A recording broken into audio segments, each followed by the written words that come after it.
Você vai lembrar quando eu te olhar lá de cima. Vai reconhecer e vai respeitar minhas cinzas.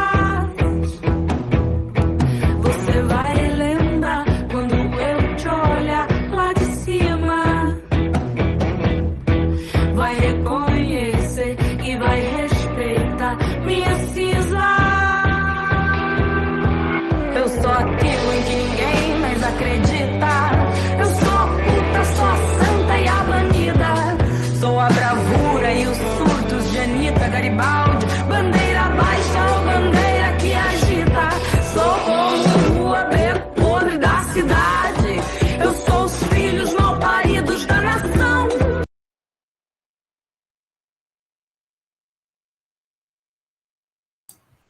Olá, boa tarde. Eu me chamo Luísa Palma Menezes. Eu sou acadêmica do 5º semestre do curso de Pedagogia da Universidade Federal de Santa Maria. Sou bolsista da Iniciação Científica Probic Fapergs e sou integrante do Metamorfose, grupo de estudos e pesquisas feministas em educação e gênero. Sejam todos e todas muito bem-vindos e bem-vindas ao nosso terceiro encontro do projeto Roda de Conversa, Diálogos Feministas sobre Educação, Gênero e Sexualidade. O projeto é uma ação extensionista pensado, promovido e organizado pelo Metamorfose e foi dividido em 5 encontros entre os meses de maio a outubro deste ano. Em maio, a gente contou com a presença do palestrante Cauê Rodrigues, abordando o tema Masculinidades em Pauta, possibilidades de transformação em cena. Um encontro com muita produção de conhecimento e muito aprendizado.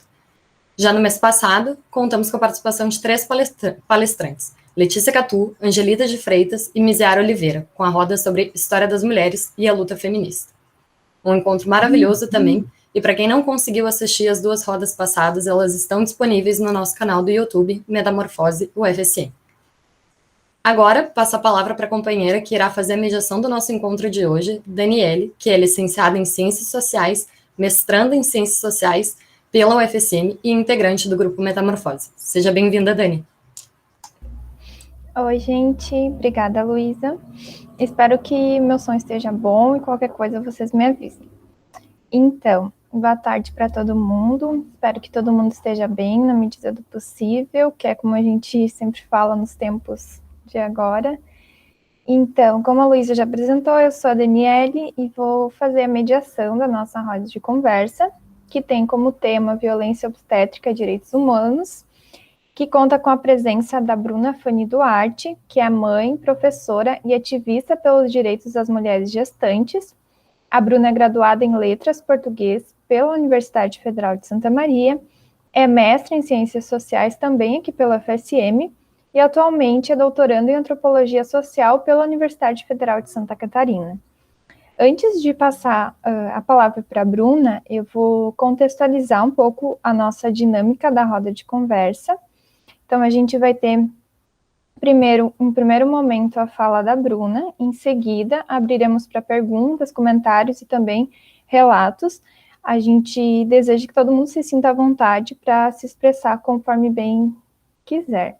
Ao longo da exposição da Bruna, dá para utilizar o chat para ir deixando mensagens e perguntas, que ao final a gente vai ler e vai passar para a Bruna para que ela responda, comente, nesse segundo momento. Então, nesse segundo momento também, quem quiser pode levantar a mão depois ou se inscrever digitando o nome no chat. Daí, conforme a ordem de inscrição, é só abrir o microfone e falar. Em meio a isso, a gente pede que, na medida do possível, as falas não ultrapassem muito tempo de 2 minutos, para todo mundo conseguir falar, fazer suas perguntas, para que dê espaço e tempo para todo mundo.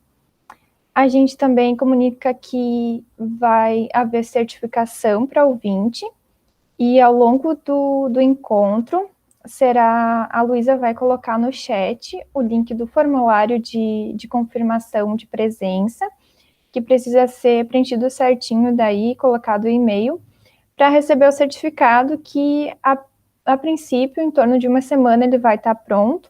Ele fica disponível no portal do aluno da FSM, mas a gente também comunica para os e-mails informados.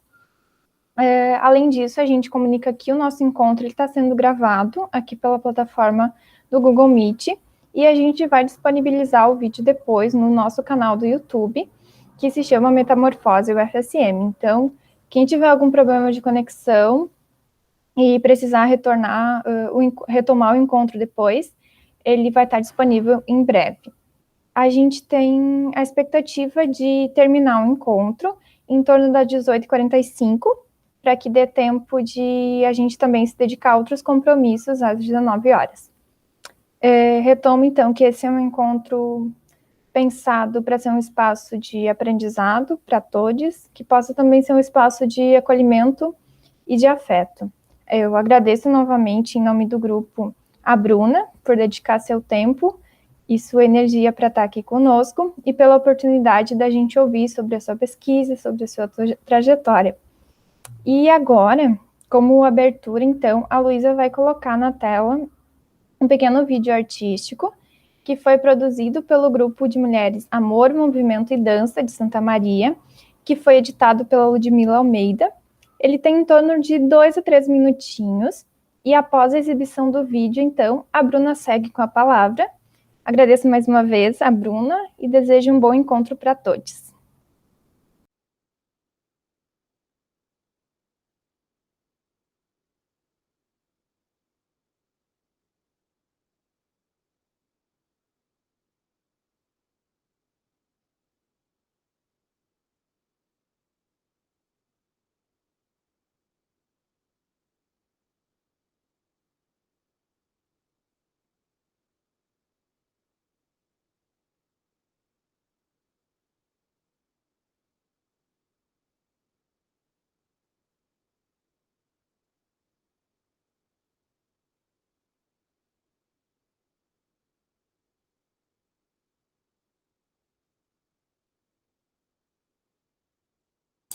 Tava sem som, né? Já tô botando aqui pra gente. Eu não...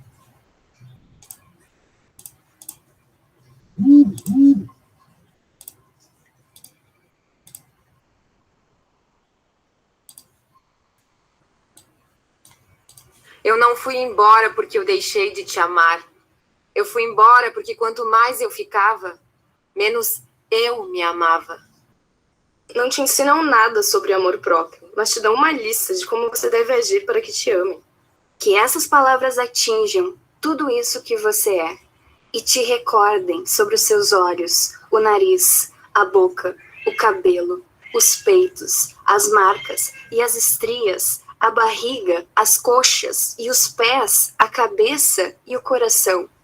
Te admirar é imediato. Você devia tentar. Nem todo mundo vai compreender isso tudo que você é. O que não significa que você deva se esconder ou se calar. O mundo tem medo de mulheres extraordinárias. Toda vez que você diz à sua filha que você grita com ela porque a ama, você ensina a confundir raiva com bondade, o que parece uma boa ideia. Até que ela cresce e passa a confiar em homens que a machucam, porque eles se parecem demais com você. Quero pedir desculpa a todas as mulheres que descrevi como bonitas, antes de dizer inteligentes ou corajosas. Fico triste por ter falado como se algo tão simples como aquilo que nasceu com você fosse seu maior orgulho, quando seu espírito já despedaçou montanhas. De agora em diante vou dizer coisas como: você é forte, ou você é incrível. Não porque eu não te ache bonita, mas porque você é muito mais do que isso. Quando parar na frente do espelho, não enumere tudo que te fizeram odiar. Reaja de uma forma diferente. Talvez você só precise agradecer seu coração e seu corpo por ter chegado até aqui. Eu quero saber das opressões que você se livrou e de como seu cabelo anda cada dia mais selvagem e lindo. Quero saber da culpa que não te habita mais. Quero ouvir tudo que te silenciaram. Eu quero que você me conte a história das suas cicatrizes. Toda vez que você diz a sua filha sobre a mulher com ela, te dão uma lista de como você deve agir para que te ame. Essas palavras atingem o que ela quer que você é carinhosa, que ela chuta porque eles parecem demais com você.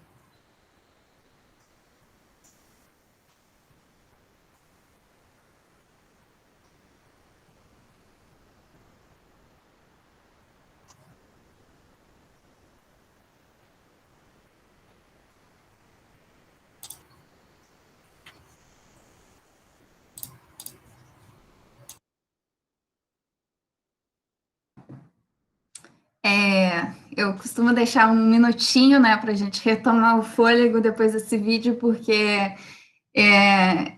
esse vídeo foi apresentado num espetáculo, não sei se alguém já ouviu falar ou estava no momento, né? Esse espetáculo foi feito em 2018 pelo Grupo Amor, Movimento e Dança, foi apresentado no Teatro 13, e aí eu pedi a licença para as meninas, enfim, para poder trazer esse vídeo para cá, justamente porque ele tem um lugar de muita importância na minha trajetória. Então é isso, né, gente? Muito boa tarde. Como já foi apresentada aqui, meu nome é Bruna Fani. É um prazer imenso ser recebida aqui pelo projeto Metamorfose, o FSM. Eu agradeço imensamente o espaço. Eu acho que quando a gente dá espaço para esse tipo de debate, a gente permite que a gente vá dissolvendo um pouco dos problemas que envolvem os nossos corpos, e também que a gente vá dando a mão de fato, né? Para que a gente vá pensando sobre coisas que aparentemente, por exemplo, algumas pessoas podem achar que não tem nada a ver, né? O que tem a ver a violência obstétrica hoje com a minha vida? Mas quando a gente olha isso de uma perspectiva social mesmo, a gente vai percebendo que a gente tem tudo a ver, que esse é um problema nosso, né? É a forma que estamos nascendo. Então, eu fico muito honrada de estar aqui, né? De estar aqui com vocês, com cada um de vocês, porque eu sei que nós temos muitas trajetórias diferentes aqui, trajetórias de corpos, de vidas, de sujeitos, de gêneros diferentes, e falar sobre um tema que custou tão caro na minha vida é realmente uma honra. Eu vou só me autodescrever brevemente. Acho que quem recentemente passou pelo Fazendo Gênero, que foi um evento que aconteceu na Universidade Federal de Santa Catarina, tem visto que a gente tem tentado tornar esses espaços cada vez mais inclusivos, e como esse vídeo depois vai ficar gravado, é interessante a gente ir tornando isso nosso hábito, né? Então, meu nome é Bruna Fani, eu tô aqui, tenho cabelo, eu sou branca, uma mulher branca, tenho cabelo preto pelo ombro, tô vestida com um casaco marrom, ao fundo tem uma estante de livros e um sofá vermelho, e a minha apresentação hoje, ela vai envolver uma leitura. Eu vou mostrar um PowerPoint que eu preparei para a nossa conversa, mas como é o propósito do momento de hoje, né, é justamente uma conversa. Então, eu quero que vocês se sintam bem à vontade para, enfim, falar comigo, falar aqui no chat, que a gente tente tornar esse espaço um espaço de afeto, um espaço de troca mesmo, né? Eu coloquei aqui um cronômetro, porque, como eu disse para a Dani ontem, eu sou cria da Mona, que foi minha orientadora no mestrado, então eu sou de falar demais, e se eventualmente tiver problema de conexão, alguma coisa, que essas coisas podem acontecer, vocês fiquem tranquilas, que eu volto para a chamada assim que possível. Se tiver algum problema de som, imagem, vocês podem me avisar. Eu vou compartilhar a minha tela aqui, só para o primeiro momento, para essa formalidade, e depois que eu seguir o meu raciocínio aqui, né, com uma boa capricorniana já planejada, a gente abre aqui para conversa, enfim, para troca. Como já foi apresentada, né, a nossa fala de hoje, ela é sobre violência obstétrica e direitos humanos, mas o que isso tem a ver, né? Eu sou formada em letras, fui para ciências sociais, agora estou na antropologia, e da onde que vem esse tema de pesquisa. Então, é com muita honra que eu me faço aqui presente, como eu já comentei, em um ambiente tão diversificado de saberes, de práticas e de pensamentos, né?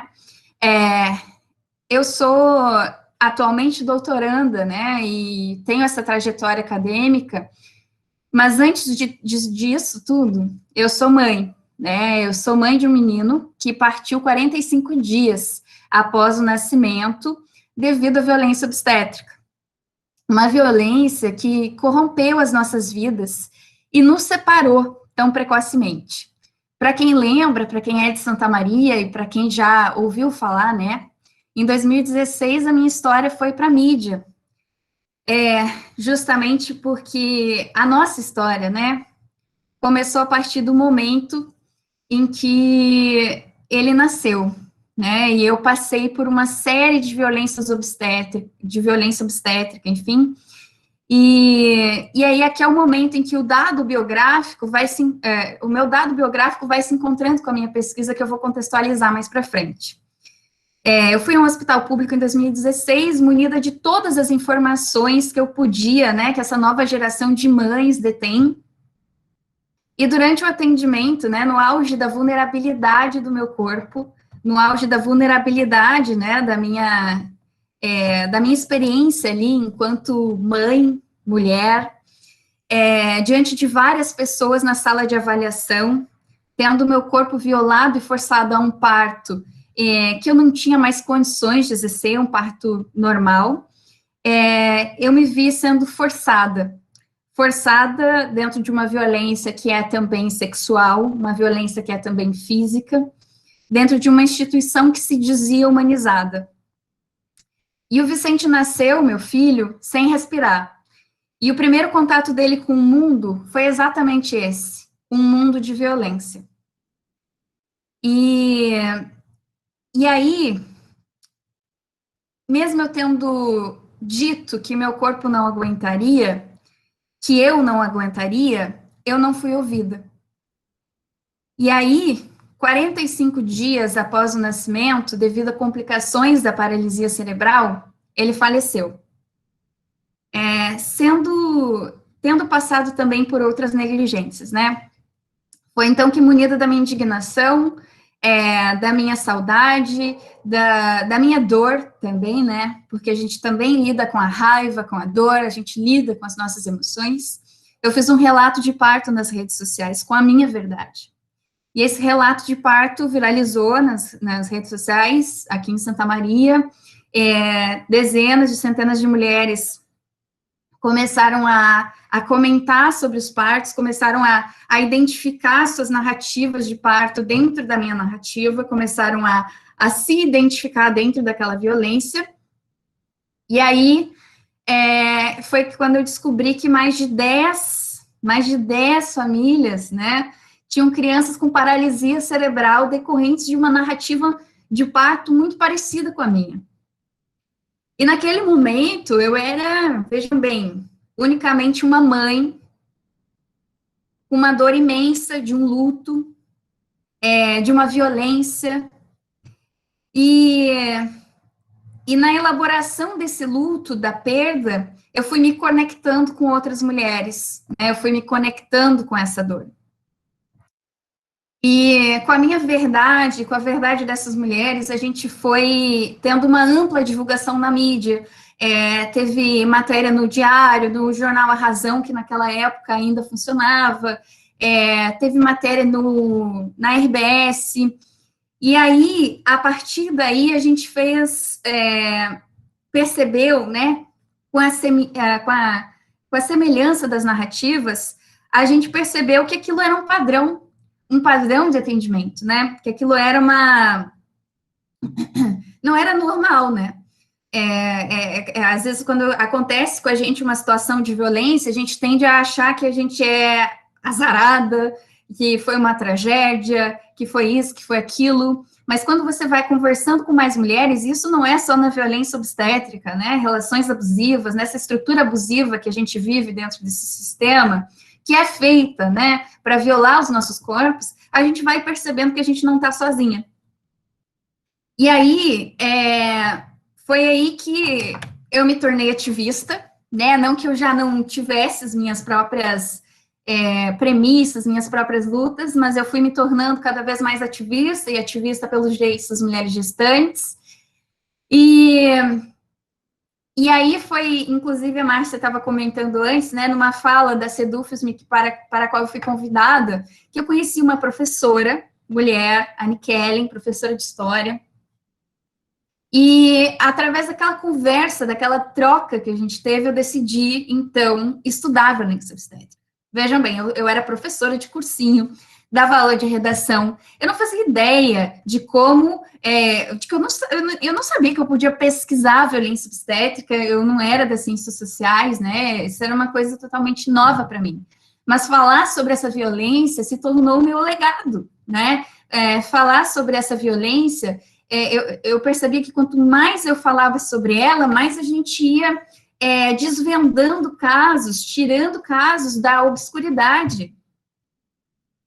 E aí, foi através disso, né, que eu pensei, bom, vou então entrar para ciências sociais e tentar pesquisar isso. Fui acolhida pela Mona Lisa, que é minha orientadora, né, eu digo que ela segue sendo, porque ela me orienta ainda na vida, e iniciei a minha pesquisa.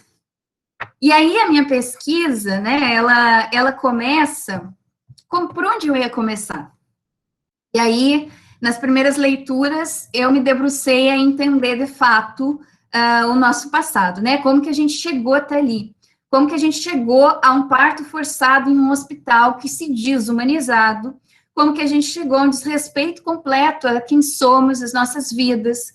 Como que a gente chegou a esse ponto em que o nosso corpo, né, é dominado completamente no auge da nossa vulnerabilidade? E aos poucos eu fui compreendendo, pela lógica das ciências sociais, que o corpo ele também é uma construção social e cultural. E com isso, esses fenômenos sociais, como a violência, eles vão estar inscritos no nosso corpo, né? E o corpo feminino, que é o corpo do qual eu me debrucei durante a minha dissertação, é onde está evidenciada essa violência, né? É onde a gente pode observá-la. E aí, através desses dados históricos, da incompreensão sobre a menstruação, sobre a gravidez, a gente vai percebendo que o Estado e a medicina vão se apropriando desse corpo no sentido de compreender os mistérios do feminino ao longo da nossa história. E aí, na tentativa de compreender esse corpo feminino, vai se tentando regular, controlar. E regular, e controlar e medicalizar. E esse corpo que vai sendo regulado, controlado, medicalizado, né, ele vai sendo incutido dentro de uma lógica de violência que, sim, a sociedade considera como parte do processo, né? Muitas mulheres parem e acham que um parto super violento e, pela falta de consciência sobre seus direitos, elas acham que o médico ajudou, que o parto é aquilo ali mesmo, né? E aí a gente vê o quanto o nosso corpo está acostumado, infelizmente, a essa violência. E aí esse corpo vai sendo transformado dentro dessa lógica industrializada que a gente vive, né? Dentro desse processo de produção. Ou seja, o que importa ali? Importa que essa mulher produza um bebê saudável, né? Importa que essa mulher produza um bebê o mais rápido possível, sem incomodar, sem chorar, sem gritar, silenciosamente, passe pela dor do parto e, de fato, produza um bebê saudável, porque é para isso que importa. E aí eu uso alguns referenciais para falar sobre essa lógica do corpo-máquina, né? Um deles claro, a Robert Davis Floyd, que fala sobre essa separação de mente e organismo, que é uma virada importante no olhar sobre o corpo, né? A mulher, ela perde aqui, em grande medida, o protagonismo, a escolha, a autonomia. Vejam que a gente passa, claro que não é assim, a gente passa do parto em casa, domiciliar, para parir no hospital. Claro que não é assim, né? Não é um processo linear, não é um processo homogêneo, mas é um processo que é lento. E aí a gente vê o risco quando a gente perde direitos. Eles são assim, né? Acontece assim, devagarinho. Levou mais de 300 anos para essa apropriação sobre o corpo feminino acontecer. E quando a mulher entra no hospital, ela já precisa se vestir das roupas institucionais. Ela já perde a sua identidade de mulher para ser chamada de mãezinha, para assumir a postura de paciente e não ativa do seu processo, e não protagonista do seu parto. E aí, imbricada de aparelhos e máquinas, simbolicamente vai sendo reforçado que esse corpo é incapaz de parir. né? Que esse corpo, ele é incapaz de completar esse processo. E aí, é através disso, né, que a gente vai observando algumas transformações, porque esse domínio da medicina, do Estado, sobre o corpo feminino, para tentar desvendar os mistérios, ele não é linear, ele tem muitas disputas, inclusive entre médicos, entre profissionais de saúde, e entre 60 e 70, começa a surgir um movimento pela humanização do parto. Veja bem, uma análise básica linguística aqui. Para surgir um movimento pela humanização do parto, pressupõe-se que havia uma desumanização, certo? Que as mulheres estavam sendo desumanizadas. O que é, gente, desumanizar uma pessoa num atendimento? E aí, devido às inúmeras denúncias, né, começou a se formar essa frente de luta, de combate, enfim, contra os abusos da medicina no atendimento. Mas o que é, afinal, violência obstétrica? Porque a gente conhece, a gente sabe que violência obstétrica existe talvez desde o início dos atendimentos de parto, mas o que é essa violência, né, que a gente tanto fala? Essa violência, para termos de definição, ela pode ser caracterizada como violência psicológica, negligência, violência física e sexual. Violência psicológica, qualquer ameaça, grito, tratamento hostil. Negligência, omissão de atendimento, que é uma das coisas que eu mais encontrei nos relatos das minhas interlocutoras de pesquisa. Violência física, com as manobras proibidas, com a negação do alívio para a dor, e violência sexual, que também já encontramos em relatos. Então, quando a gente vai pensar sobre isso, mulheres que já pariram, corriqueiramente me abordam depois das minhas falas e dizem: Bruna, acabei de perceber que eu sofri violência obstétrica. E aí a gente percebe, depois de um tempo, que aquela violência, ela ficou ali. A gente não pensou sobre ela, a gente talvez não trouxe para a consciência, a gente talvez não falou sobre ela, mas ela está ali, marcada no nosso corpo, na memória do nosso corpo. E aí, claro, tem o conceito supralegal, que se refere a toda conduta, ação, omissão, mas ainda não há, né, lei que tipifica a violência obstétrica como um crime. Então, é importante a gente falar sobre isso. Apesar da violência obstétrica envolver, sim, esferas do direito das mulheres, que são os direitos sexuais e reprodutivos e o direito a uma vida livre de violência, né, gente? Nos casos de Santa Maria, que eu abordo na minha pesquisa, a gente observa crianças que são violadas até o ponto a perder suas vidas, a ficarem com sequelas permanentes após o parto. Mulheres que quase perdem suas vidas, mulheres que ficam com sequelas. Recentemente, uma mulher veio até mim falando que ela está com uma bolsa de colostomia, acho que né? Fala. E veja bem, por causa do parto. A partir do momento, a gente percebe alguns padrões, inclusive quando as mães se empoderam, né, dos seus direitos, do conhecimento sobre seus corpos, a gente percebe até uma certa afronta da equipe de saúde em alguns atendimentos.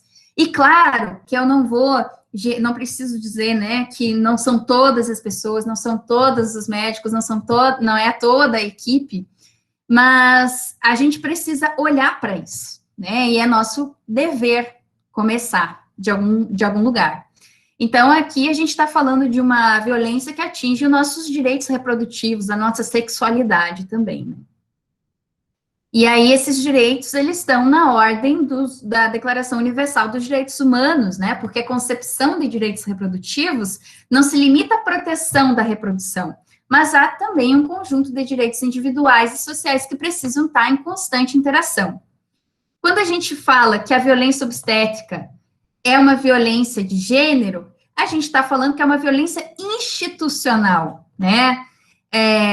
Então, é importante também a gente olhar para essas questões aqui. Aí tem alguns casos que começam a ir para a mídia depois do movimento pela humanização tomar um espaço um pouco maior. A gente tem alguns casos que começam a ir para a mídia, como é o caso da Aline Pimentel, que é um caso do Rio de Janeiro, conhecido, Aline, uma mulher negra, que é negligenciada no seu atendimento. É muito interessante vocês pesquisarem, depois eu posso disponibilizar esse material. Deixei, inclusive, com os links ali das matérias para vocês poderem acessar, mas eu também trouxe hoje, só para finalizar, né, gente, isso aqui é duro de olhar, tá? O que eu vou mostrar para vocês, já preparo para o gatilho, é duro de olhar, mas a gente precisa olhar, né? Sabe aquela coisa que a gente que é ruim, que é duro, que é difícil, mas a gente precisa começar a olhar para isso, porque isso está acontecendo, sim. E se a gente nunca olhar para isso, nunca falar sobre isso, nunca assumir essa luta como uma luta nossa, isso vai continuar. E aí, eu falo de casos, como é o caso da Inara, que é uma das minhas interlocutoras, que me autorizaram, são nomes reais. Depois, quando vocês tiverem o material, vocês vão ver que aqui vocês podem acessar o relato completo, tá? Eu peguei uns trechos para vocês terem noção. Deixa eu só abrir aqui minha cortina. E aí vocês vão poder abrir os relatos completos. Mas, por exemplo, a Inara, ela comenta que ela chama a enfermeira novamente, fala do sangramento, e com o total descaso ela respondeu que era normal. Falando, não teve outro filho? Eu respondi que sim, tinha tido outro filho e não estava sendo nem um pouco parecido. Perguntei se era normal as dores fortes do sangramento, ela simplesmente me virou as costas mais uma vez. Acabou que com a demora e a insistência em um parto normal, sabendo do meu quadro, causou uma falta de oxigênio no meu bebê e deu uma parada cardíaca que tentaram reanimar ele. Ele não respondia. Eu completamente apavorada, esperando meu bebê chorar para me mostrar que estava bem. E aí ela começa a relatar, né, gente, para vocês se situarem, é um trecho do relato de parto, né? E ela começa a relatar o desespero que é pedir por um atendimento e você não ser ouvida, ou as pessoas te darem as costas. E aí, tanto é que o bebê realmente não estava bem, né? E ela só precisava saber se as coisas estavam bem. Aí ela conta que depois, com 3 meses e pouco, eles foram para o pediatra, e aí tiveram mais ocorrências, negligências, porque simplesmente não atendiam as queixas de dor. Já um bebê especial, né? Já um bebê com sequelas permanentes após o parto. E aí elas contam que se torna uma vida de violência, né? Veja bem, é um bebê que se tornou um bebê especial, que vai frequentar bastante o hospital e que passa a ter uma vida de violência. Além da Inara, né? Ela fala aqui que passa por uma humilhação inimaginável. O pediatra chega a imitar como ele acredita que o filho dela vai ficar. Ele imita uma criança, uma pessoa com paralisia. Enfim. E aí a gente vem para o relato da Vanessa Padilha, que é um trecho que eu recortei que diz o seguinte, né? Eram 24 horas de indução e 18 de trabalho em si, e umas 10 horas de bolsa rompida, dores intermináveis. 4:30 da manhã, meu parto foi cesárea de emergência. Meu bebê nasceu sem chorar, roxinho, quase preto. E vi o médico reanimá-lo, da anestesia. A retirada dele foram menos de 10 minutos. Eu tremia e chorava muito. O médico ainda brincou dizendo, treme não, aqui tu não morre. Eu tenho oxigênio, adrenalina e desfibrilador caso tu precise. Eu segurei a mão de uma amiga que estava ajudando e chorei. Estava tão assustada que nem lembro a dor do bisturi. Meu marido não pôde ver o parto. Minutos depois, trouxe meu bebê e eu ouvi o chorinho dele. E aquele pesadelo havia passado. Meu marido pegou nosso anjo e me disse que estava tudo bem. Enquanto isso, me costuravam feito bicho. Aí vejam bem aqui a negação, né? Do marido por não poder ver o parto, a questão enfim, né, do que é psicológico ali também, né, do maltrato, aquilo que muitas vezes é corpóreo, às vezes a pessoa não precisa falar nada, mas já está em uma situação de violência pelo que se nota, né, pelo que se vê. A Odara, que conta que ficou 2 dias no corredor pedindo cesárea, ela viu uma menina chegar, sofre aborto, era horrível, ela era mãe de primeira viagem, ela achava que aquelas dores faziam parte do trabalho de parto, veja bem, né? É uma coisa muito bizarra, porque elas sempre sabem que algo não está bem. Só que é porque é uma dor diferente, né? É uma dor além da conta. E aí ela fala que achava que era normal, porque é isso que se fala, né? É normal. Se passa que é muita dor. E aí ela guardou quieta, porque ela aprendeu com as mulheres do hospital que quem grita ou faz escândalo é deixada de lado. E aí ela perguntou ao médico sobre a internação e ele, com desleixo, disse que já ia chegar e que eu ia aguentar, porque fazia parte. Só que, gente, a Odara, ela percebe depois, porque ela aguentou quieta, quando ela finalmente é transferida de hospital e vão atender ela, que o bebê tinha morrido no ventre dela. No ventre. Há horas. Então, o silêncio matou o filho da Odara. E aí, e um silêncio que não é dela, mas é imposto, né? É imposto por aquele modo de atendimento. Camila, ela conta, né, que ela é transferida de um hospital para outro, a médica do casa de saúde, né, ela diz, não, pode trazer, eu recebo ela aqui, só que no trajeto a médica saiu e foi para o shopping. E aí ela chega lá no hospital e não é recebida por nenhuma obstetra. Então ela descreve isso, né, ela descreve, inclusive, ali que a enfermeira disse que me daria um remédio para dor, que ela estava assustada, e quando vi, ela já havia colocado tal remédio para dor no soro. Esse remédio, que ela não explicou o que era, na verdade, era ocitocina artificial. Olha a gravidade disso, né? De você não explicar o que você está fazendo com o meu próprio corpo. E a Tiele Martins, é um dos últimos casos que eu trago aqui para vocês hoje, é paulada em cima de paulada, eu sei. A Tiele é o caso de um parto que foi feito com anestesia geral, porque ela sente que cortaram ela ainda depois de colocarem anestesia, porque são partos que acontecem na emergência, né, na loucura daquele hospital lotado. E aí fazem anestesia geral, quando ela acorda, fala assim, a gente tentou reanimar a tua filha, mas ela não resistiu, foi a óbito. Imagina, você acordar depois e acordar com essa notícia. E aí, eles ficam desesperados, eles falam para o filho deles, né, ela e o marido, né, falam para o filho que a maninha não tinha sobrevivido. O filho de 10 anos, com lágrimas nos olhos, olhou, abraçou o pai e disse, pai, eu sou mais forte do que tu imagina. E aí, nesse meio tempo, os estudantes chegaram para eles perguntando se eles não queriam deixar o corpo para estudos, tá? E aí, para piorar essa situação, que eu fico assim, pistola com essa história, eles pediam para ver ela e eles não deixavam, porque diziam que ela estava tendo movimentos involuntários e que eles iam confundir as coisas. Lá pelas tantas, uma outra profissional do hospital observa que a menina estava viva. Ela não tinha morrido, ela estava viva. E aí esse caso é aqui de Santa Maria, gente. Esse caso foi uma menina que foi dada como morta e ela estava viva, sem atendimento.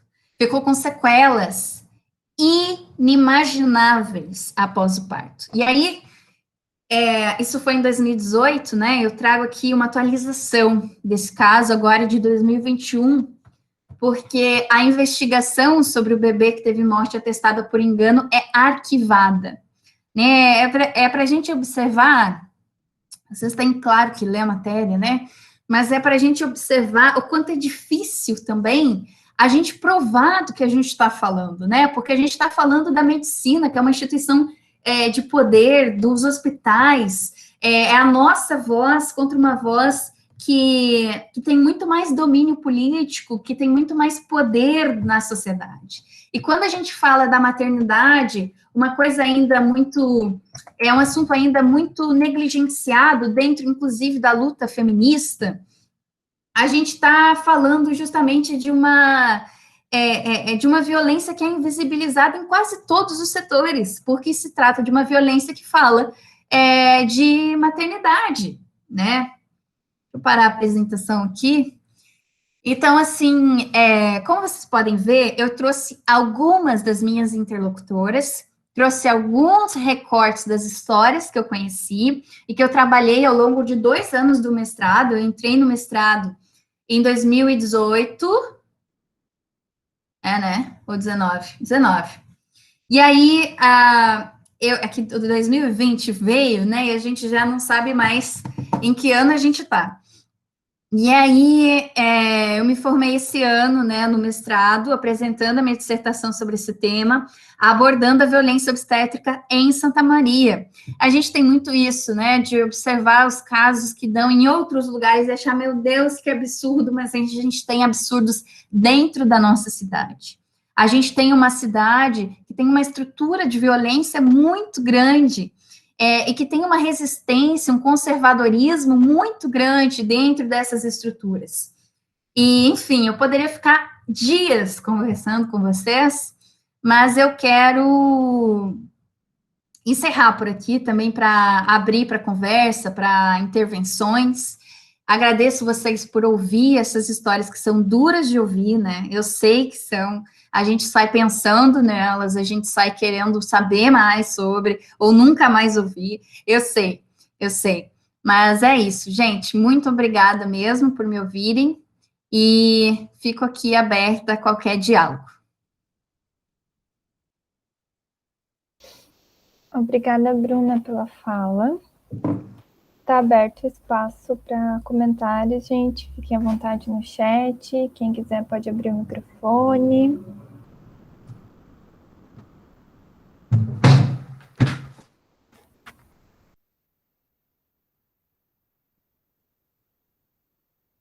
Eu vi que antes, durante a exposição, a Letícia comentou no chat sobre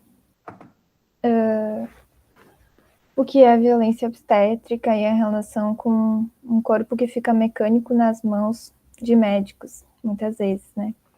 Eu acho que é bem isso que a gente pode refletir sobre a partir do contexto que a Bruna nos dá.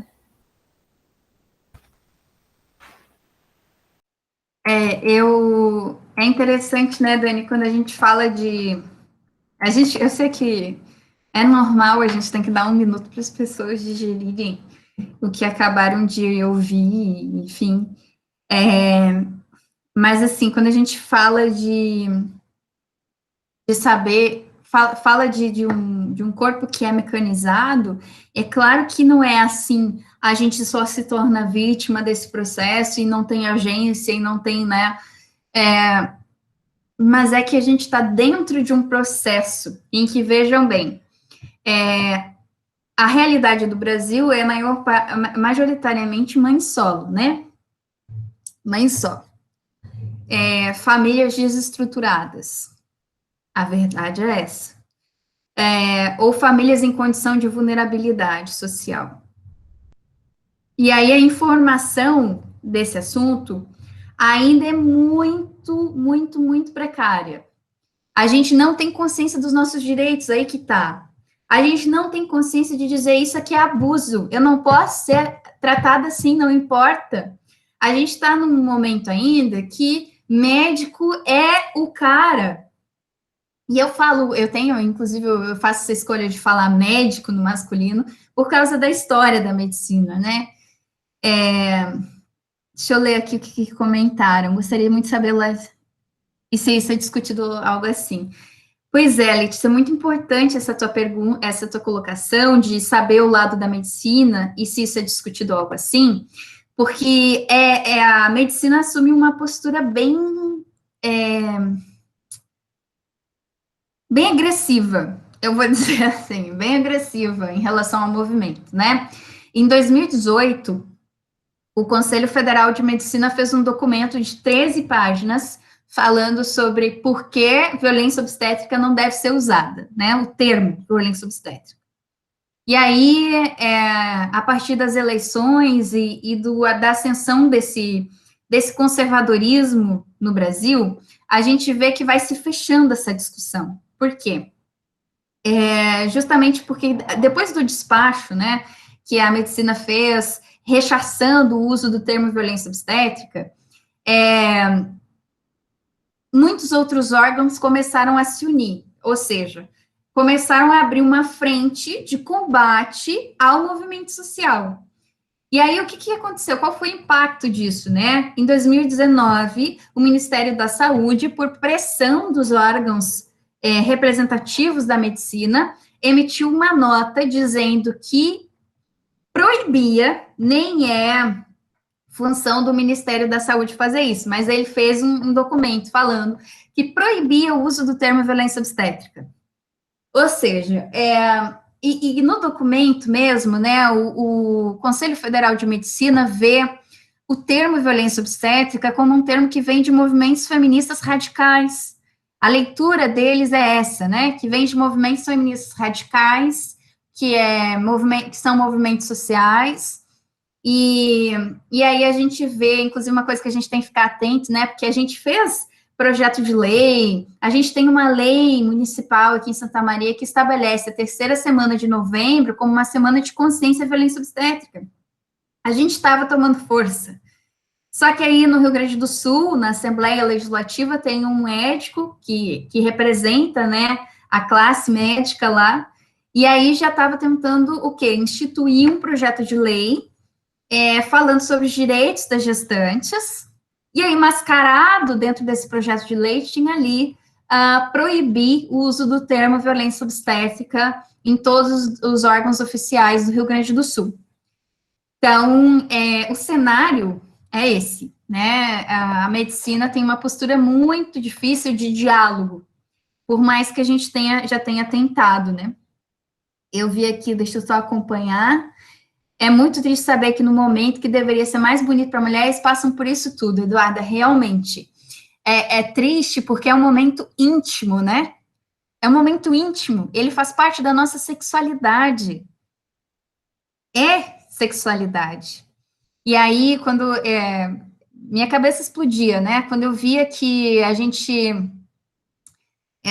ao longo da nossa história, a gente foi punida, porque o que acontece? A mulher vai sofrer a dor, parirás com dor, tá lá na Bíblia, né? Parirás com dor, é uma profetização. Por quê? Porque a mulher que vai parir, ela é uma mulher que exerceu a sexualidade, é uma mulher que transou, afinal.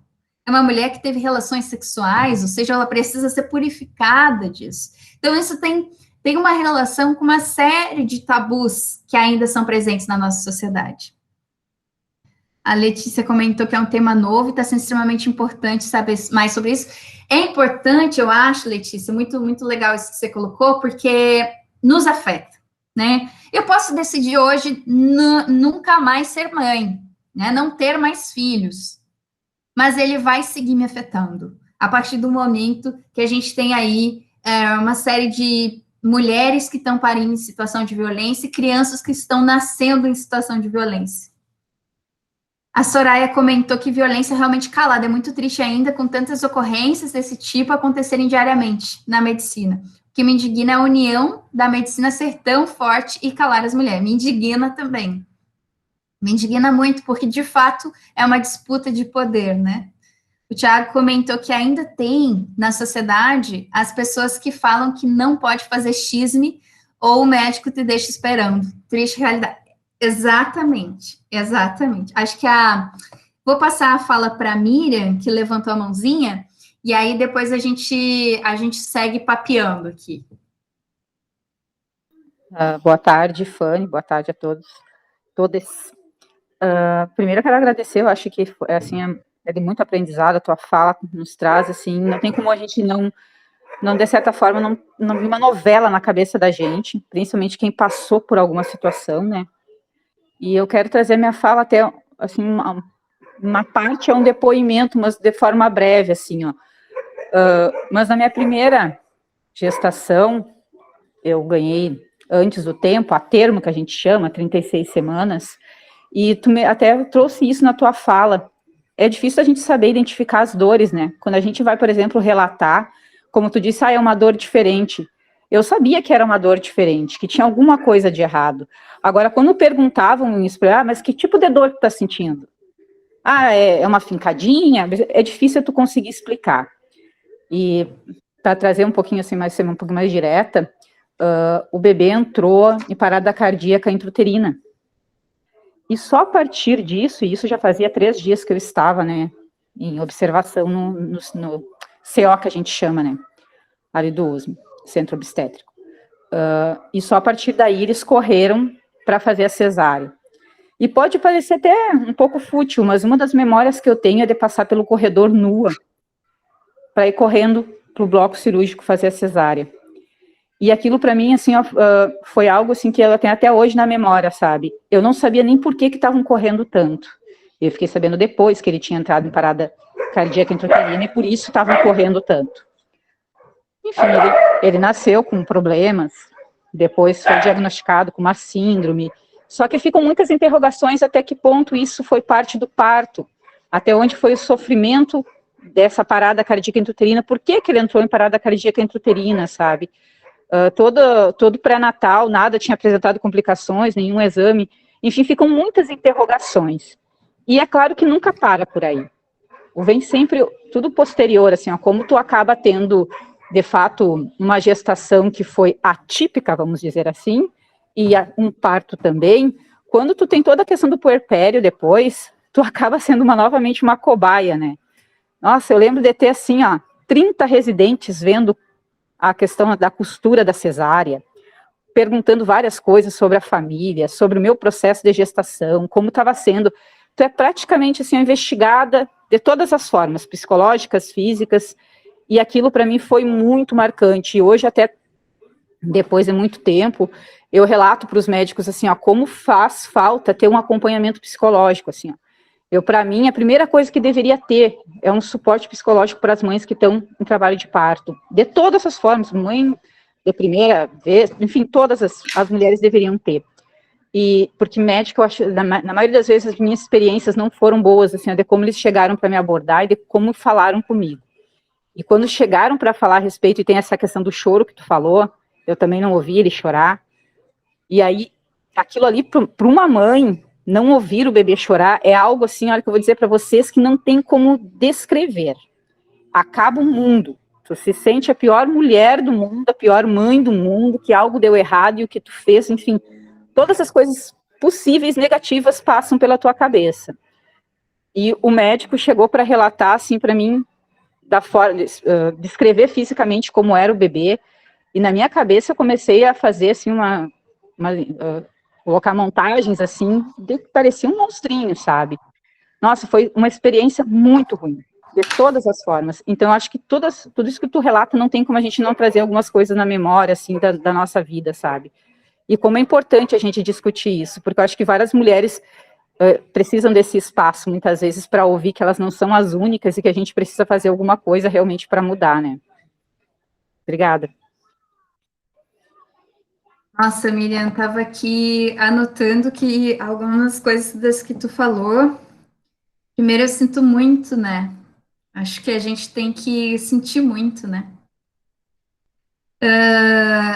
Dessas coisas que tu comentou, essa questão do diferenciar a dor, talvez isso tenha relação aqui, pensando com vocês, né? Também eu aproveito para incentivar a galera que está comentando aqui, abre os mix, os vídeos, vamos conversar aí, porque eu acho que, será que isso não tem relação com o fato da gente não conhecer também o nosso próprio corpo? Porque, veja bem, a gente fala dos nossos órgãos genitais, a gente fala aqui de uma sexualidade que é um tabu, a gente fala aqui do parto como parte de um evento sexual, né? De um evento que é íntimo. Então, se a gente ainda fala que masturbação feminina é tabu, imagina reconhecer o que estamos sentindo durante um parto. Devo lembrar que há alguns trabalhos que falam sobre isso, né? Sobre o evento de Paris. Em alguns grupos femininos falam sobre sentir orgasmos, porque faz parte de um ato, de um processo da nossa sexualidade. Pode ter prazer, pode ter dor, só que a gente não tem ideia do que pode ter. Porque é tão tabu isso, a gente é tão limitada, limitada a pensar, a conhecer nosso corpo, nossa vagina, nossas sensações, tanto que a gente é violada e a gente não tem certeza se está sendo. A gente precisa que alguém valide o que a gente está dizendo. Então, quando lá atrás, em 2016, eu fiz o relato de parto, muitas mulheres tinham passado por aquilo, mas só entenderam que aquilo era uma violência quando leram que aquilo era uma violência. Porque senão, provavelmente ficaram. E vocês sabem de onde isso vem?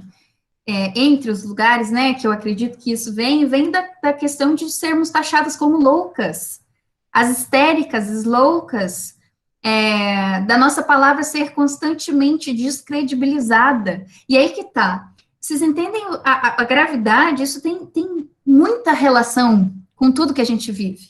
Tem relação com a nossa palavra, com o nosso valor social, com o valor do nosso corpo. Então, não importa o nosso corpo, né? Então, tu vai ser costurada ali na hora da tua cesárea, Miriam, e o teu corpo vai funcionar como uma vagina escola, que nós temos aquele trabalho, né?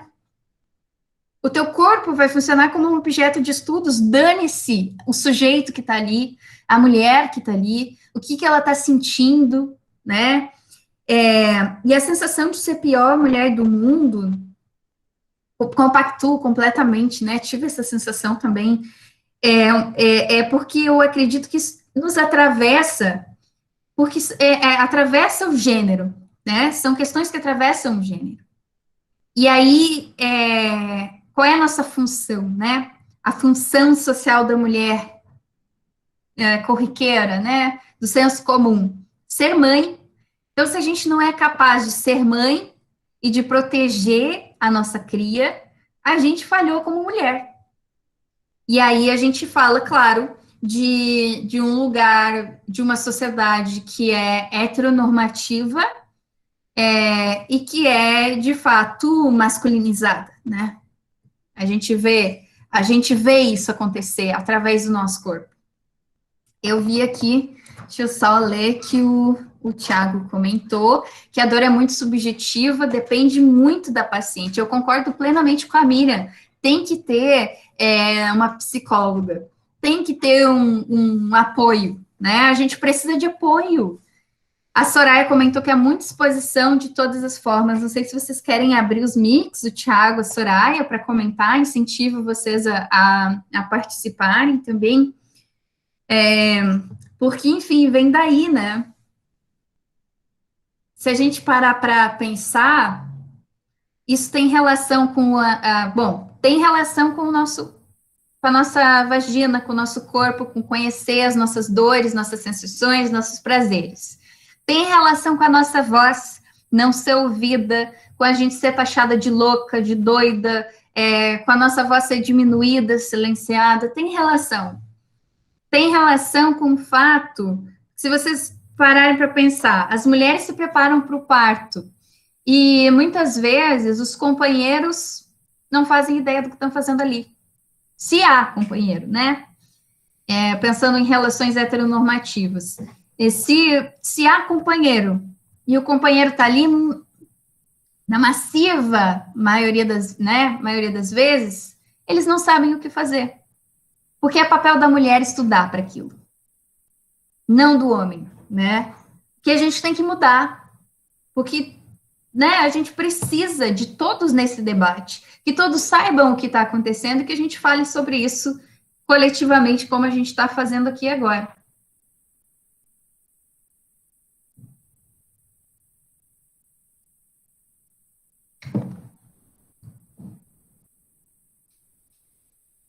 Deixa eu ver aqui, se eu esqueci de algum comentário, vocês me perdoem, viu? Me lembrem.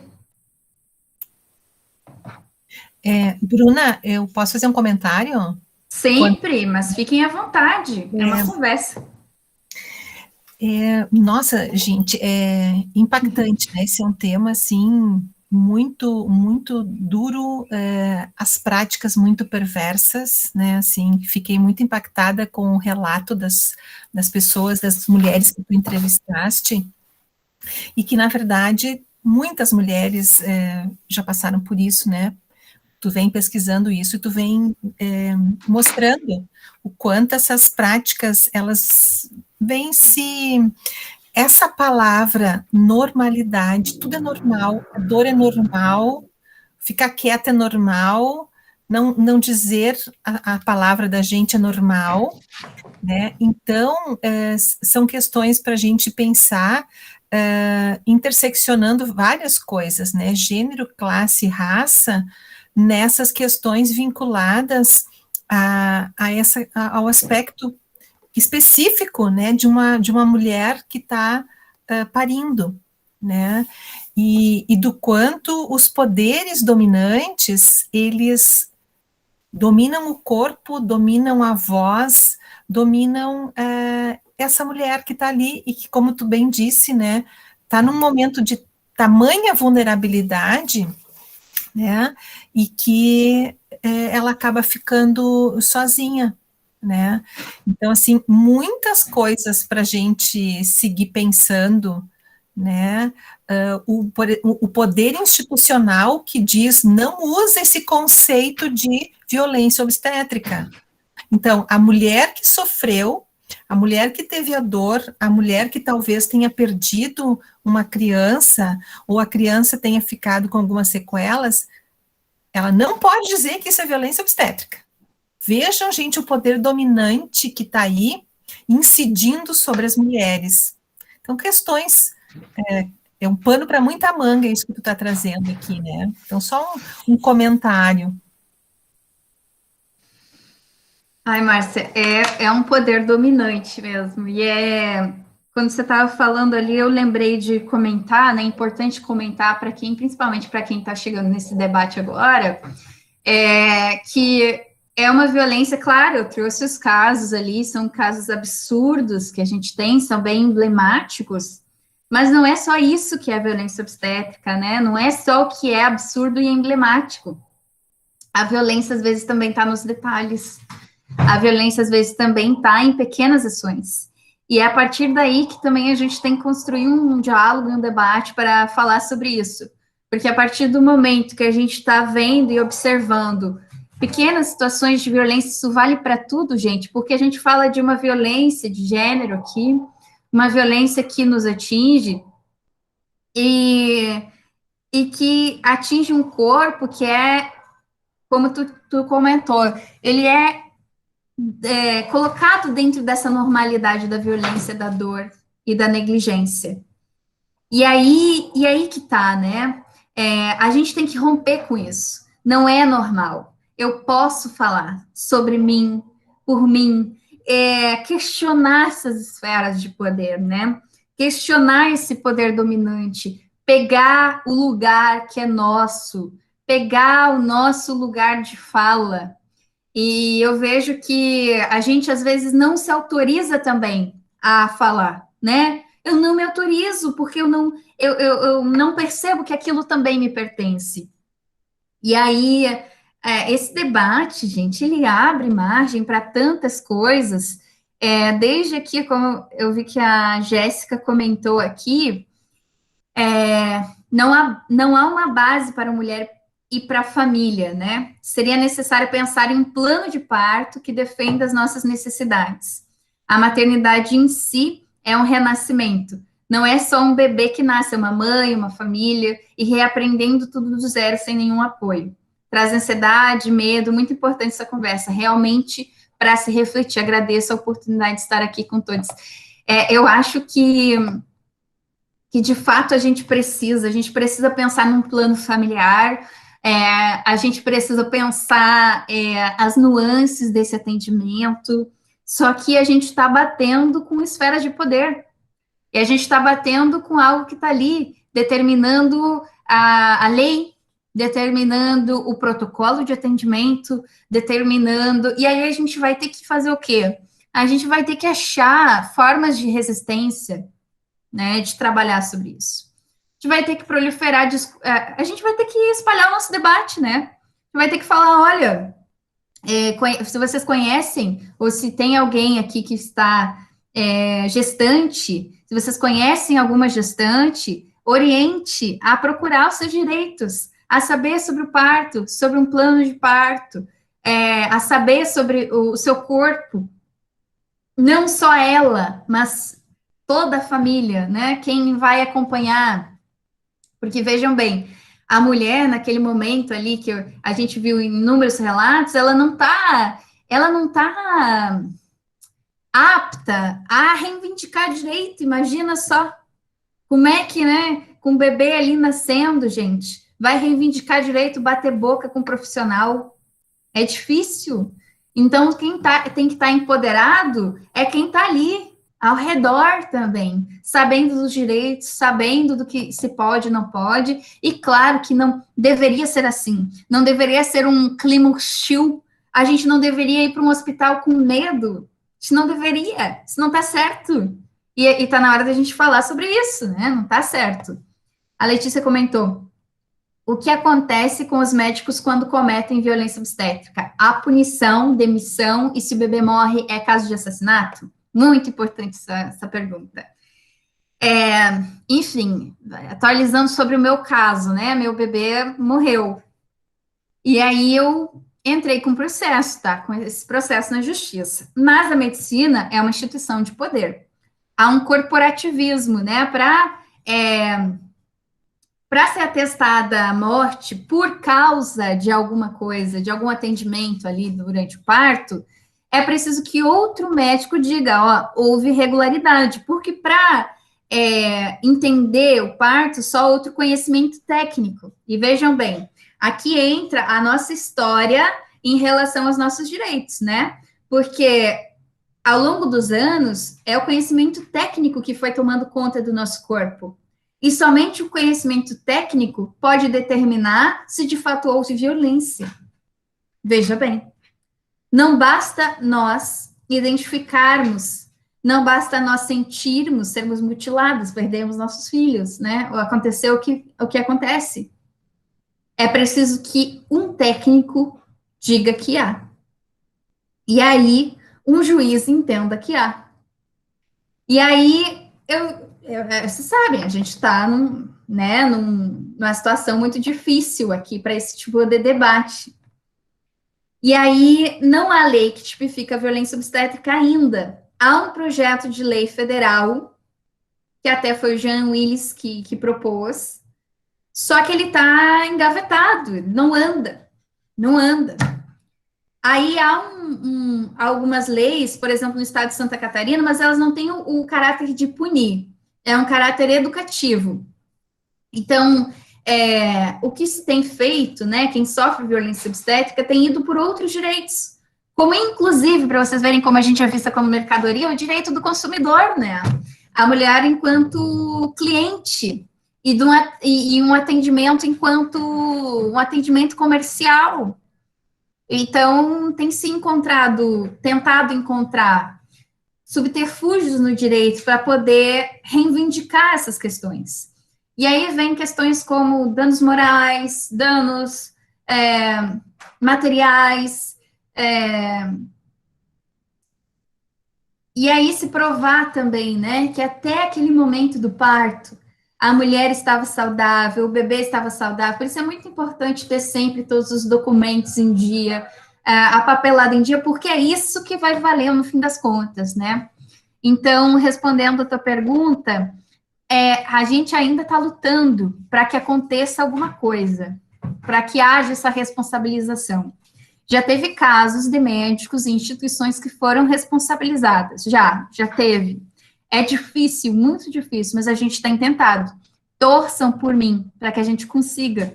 E a partir do momento que uma conseguir, as outras vão conseguir também. Então, a gente tentou em todas as esferas, né? Não só na delegacia, tipo, sofreu violência obstétrica, vai para a delegacia e registra um boletim de ocorrência, primeira coisa. Vai para o Ministério Público buscar orientação. A gente foi em todas as esferas. E aí, o Ministério Público daqui, ele foi nosso parceiro. E, inclusive, trocou o grupo de funcionários que trabalhava no Hospital Casa de Saúde desde 2016 para cá. Ano passado ainda, final do ano passado, o promotor me mandou um e-mail perguntando se a gente tinha recebido mais relatos de violência obstétrica, justamente por isso, né? Porque o que eles podem fazer? Ver o que se pode fazer em termos de material, está faltando aparelho para monitorar, o que está acontecendo, quais são os profissionais que estão tendo mais processos e tudo mais, e aí eles tentam trocar. Mas isso é muito difícil, né, chegar a esse momento, por isso que a gente tem que ir falando, porque quanto mais a gente fala, mais fica difícil de nos engolir, né. A Luísa falou que tinha a mesma dúvida, eu respondi, meninas, me digam aqui. A Eduarda comentou, sou Nani, mãe da Eduarda, tive um bebê há 26 anos atrás no USME prematura de 6 meses e meio. Muito triste o que passei lá dentro. Meu bebê ficou 1 mês e 15 dias na incubadora e faleceu. Não temos amparo de ninguém lá dentro. Eu sinto muito, Nani, mesmo. De fato, não tem. Quando eu perdi meu filho também não tinha. E sabe que é uma história bizarra, né? Muita terapia para poder contar isso em público. Mas quando eu perdi meu filho, me entregaram, né? Eu estava com o meu então companheiro na época, entregaram para a gente o Vicente, enroladinho num pano, e disseram assim: você desce lá, né? Na salinha que fica, gente, a pediatria ali no 6º andar, e aí você desce lá, que fica lá no subsolo. E aí vocês imaginem a gente carregando o bebê até o elevador, descendo do elevador até o subsolo, sem ninguém, sem nenhum amparo. Chega lá na sala vazia. Enfim, a gente precisa muita caminhada ainda para falar de humanização, para falar de tornar esses atendimentos mais humanos, minimamente humanos. É aí que tá, né? Uma coisa importante disso que a Nani falou, e eu realmente sinto muito que isso tenha acontecido contigo, isso que a gente está fazendo agora, né? Por exemplo, quantas vezes a gente tem protocolos acadêmicos que nos tiram a humanidade, né? Na minha própria defesa, algumas pessoas aqui estavam presentes, a Dani uma delas,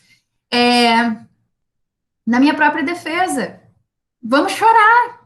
A gente teve um momento para chorar, bora chorar. Bora falar o que a gente está sentindo em relação a isso, porque não dá, tem um momento que a gente tem que assumir o nosso caráter humano, né, genuinamente humano, e falar sobre isso, e romper protocolo, e romper, e quebrar, e falar, e chorar, e dizer, eu sinto muito, e assumir o nosso caráter humano. Nós não somos robôs.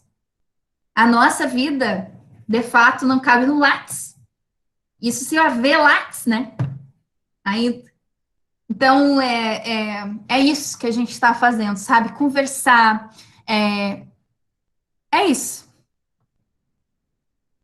A Miriam comentou, passei por isso, é terrível, um caminho de tortura. Sair sozinha também da UTI, pede até o terra. É desumano. Bem, isso, a minha foi enrolada num saco de papel. Veja bem, né? Que tristeza. Eu acho que o que a gente pode fazer agora é se abraçar, né? Se abraçar, é dizer que nós não estamos sozinhas, é nos dar as mãos e falar sobre todos os tipos de violência que atingem os nossos corpos e não nos silenciarmos mais, né? A gente falar sobre isso, trazer isso para a nossa consciência, para a evidência, e explorar esses assuntos que são dolorosos, mas que alguém precisa fazer.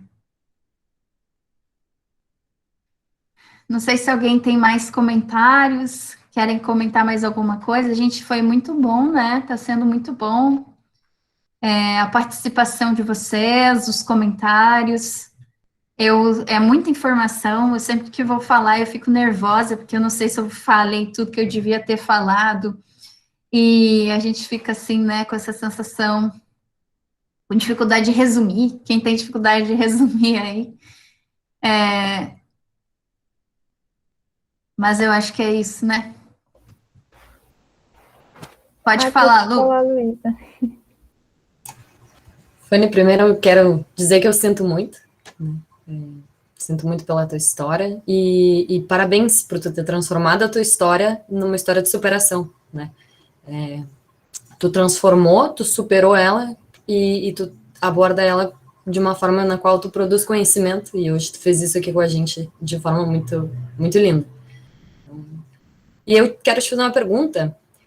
Tu acha que nesse momento agora que a gente está na pandemia, né, existe alguma diferença da violência obstétrica nesse momento que a gente está, devido ao coronavírus, ou não mudou nada? Assim, não sei se tu tem essa resposta, né, mas fiquei curiosa para saber. Tenho. Infelizmente eu tenho. Mudou, eu acho que é bem aquela ideia que a Beauvoir vem trazendo também sobre qualquer crise que aconteça, a gente está perdendo direitos, né? A gente tem que ficar bem atenta, porque a gente perde mais direitos e mais direitos e mais direitos. E não foi diferente agora na pandemia, não foi diferente. Porque no momento de uma crise, ninguém vai escutar quem gritar, quem falar, quem romper o silêncio. Então, as violências mais cruéis estão acontecendo agora. Teve já pesquisas, né, que mostram que aumentou, não vou precisar quantas vezes mais, né, porque isso é difícil, depende de quem denuncia e quem fala sobre isso, mas a violência com certeza tem aumentado muito mais, não só por causa da loucura dos hospitais, que favorece o cenário também de negligência, mas também por causa desse momento que a gente está vivendo de crise humanitária, né? Porque, acima de tudo, de uma crise sanitária, a gente está vivendo uma crise humanitária. Uma crise em que a gente está perdendo, de fato, aquilo que nos constitui, que é a nossa caracterização como humanos. A gente está perdendo isso. E como eu comentei, acho que no início, uma mulher recente que falou comigo, ela contou justamente a história dela nesse cenário de pandemia, e aí tem todas as normas de higienização, tem toda essa tensão. Imagina só, o parto, ele é um movimento que acontece na nossa musculatura. Então, imagina parir num cenário de pandemia, dentro de um hospital, que já está suficientemente tenso e hiper, mega cheio de crise, né, em todos os setores. Então, fica difícil até para a gente, né, se sentir bem para parir, para ter esse momento íntimo dentro de um hospital. Aí, atravessada por situações de violência, onde as questões de raça, classe, vão se acentuando, né, e ficam mais evidentes, indiscutivelmente.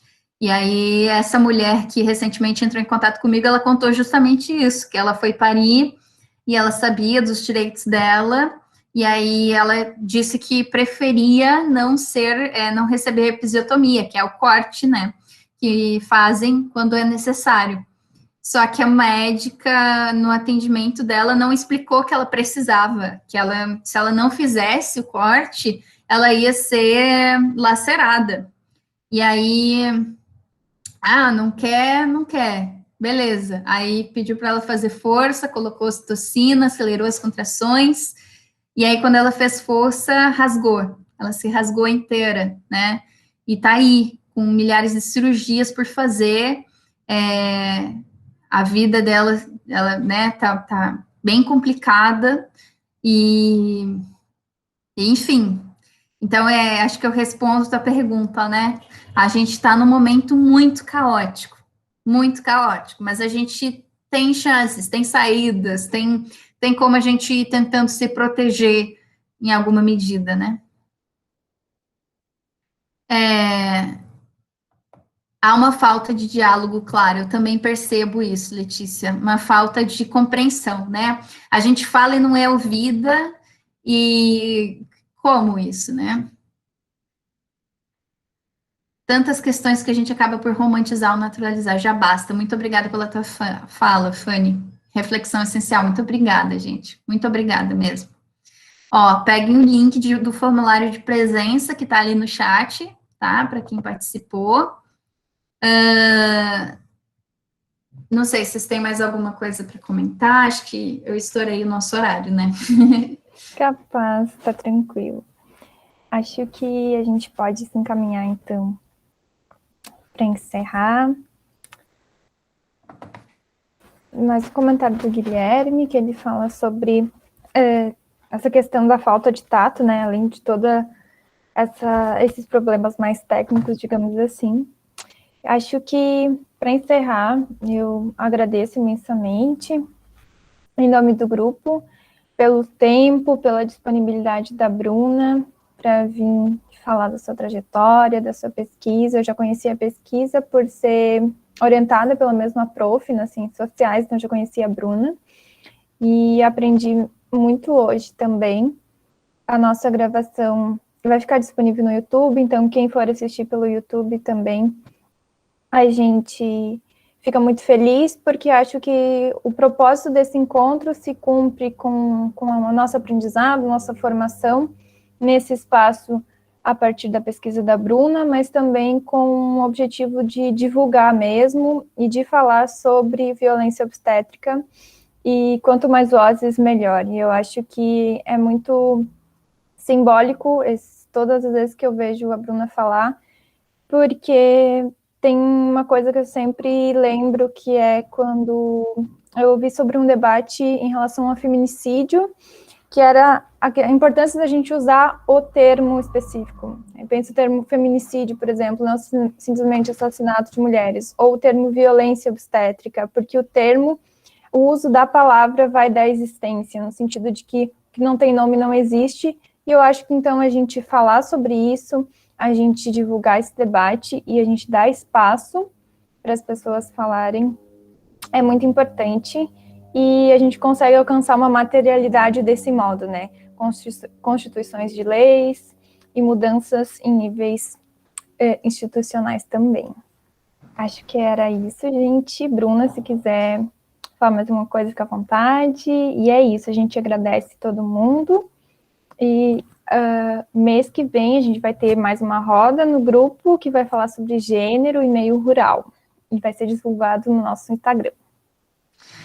Não, Dani, acho que só agradecer mesmo pela oportunidade, ver aqui que as pessoinhas estão comentando, né, a Júlia, Letícia, a Angeline, a Lara, a Soraya, a Luana, gente, todo mundo, muito obrigada mesmo. Caso vocês queiram seguir acompanhando a minha trajetória com esse tema, eu vou passar aqui meu e-mail, meu Instagram, né, porque a gente também está nessa época de redes sociais, então a gente se encontra pelas redes sociais, toda blogueira. E obrigada mesmo, viu? Obrigada mesmo pela atenção, por me ouvirem, por esse espaço, que a gente siga falando sobre isso e falem sobre isso, tá? Falem sobre isso, comentem sobre isso nas rodas de conversa. Quanto mais a gente espalhar a palavra, mais a gente dá nome àquilo que nos viola. Um beijo, viu? Muito obrigada.